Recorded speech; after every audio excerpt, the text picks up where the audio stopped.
Assalamualaikum warahmatullahi wabarakatuh. Baik, di sini saya akan menjelaskan beberapa materi. Yang pertama yaitu konsep dasar sistem.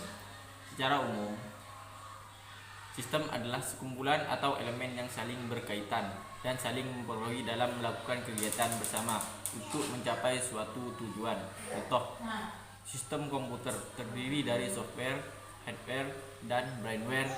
Sistem akuntansi khusus, sistem dapat didefinisikan sebagai desain alat atau algoritma yang beroperasi pada sinyal waktu yang dinamakan masukan input atau eksistensi. Menurut beberapa aturan yang terdefinisi dengan baik atau jelas, biasanya berbentuk persamaan matematis untuk menghasilkan sinyal yang dinamakan keluaran atau output atau respon sistem. Yang kedua yaitu karakteristik sistem. Karakteristik sistem terdiri dari 1. Komponen, 2. Batasan sistem, 3. Lingkungan luar, 4. Penghubung sistem, 5. Masukan, 6. Keluaran, dan 7. Sasaran sistem atau objek. Karakteristik sistem. Komponen atau elemen.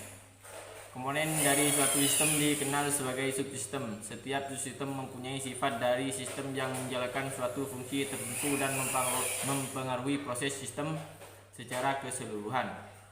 2. Batasan atau boundary. Pembatasan antara sistem satu dengan sistem lainnya atau dengan lingkungan luar. Batasan sistem ini memungkinkan suatu sistem dipandang sebagai satu kesatuan. Yang ketiga, lingkungan luar sistem. Segala sesuatu di luar dari batasan sistem yang mempengaruhi operasi dari suatu sistem. Contoh, vendor, pelanggan, pemilik, pemerintah, bank, pesaing. Yang ketiga adalah karakteristik sistem 3. Penghubungan sistem, interface, masukan, input atau keluaran, output sistem. Pengelolaan proses sistem. Suatu sistem dapat mempunyai suatu bagian pengelolaan yang akan merubah masukan menjadi keluaran. Yang adalah sasaran objek. Suatu sistem pasti mempunyai tujuan atau sasaran. Contoh karakteristik sistem. Pengaman pintu rumah otomatis menggunakan eKTP berbasis Arduino Uno. 1. Komponen elemen, 2. Batasan sistem boundary, 3. Lingkungan luar environment, 4. Penghubung sistem, 5. Masukan input, 6. Keluaran output, 7. Proses atau bahasa pemrograman. Yang ke-8 adalah sasaran sistem, pintu yang terkunci. Yang terakhir adalah klarifikasi sistem. 1. Sistem abstrak, sistem yang berisi gagasan atau konsep. Contoh, sistem teologi. 2. Sistem fisik, sistem yang secara fisik dapat dilihat. Contoh, sistem komputer, sistem transportasi. 3. Sistem deterministik, sistem yang operasinya dapat diprediksi secara tepat. Contoh, program komputer. Sistem probabilistik, sistem yang tidak dapat diramal dengan pasti karena mengandung unsur probabilitas. Contoh, arisan, stok barang. Klarifikasi sistem yang kedua.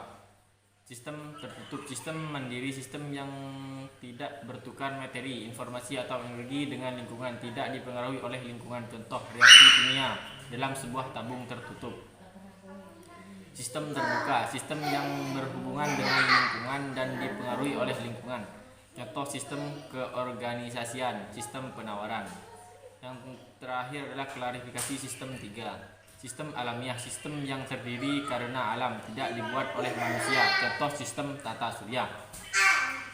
Yang sistem buatan manusia, sistem yang dibuat oleh manusia. Contoh, sistem komputer, sistem mobil.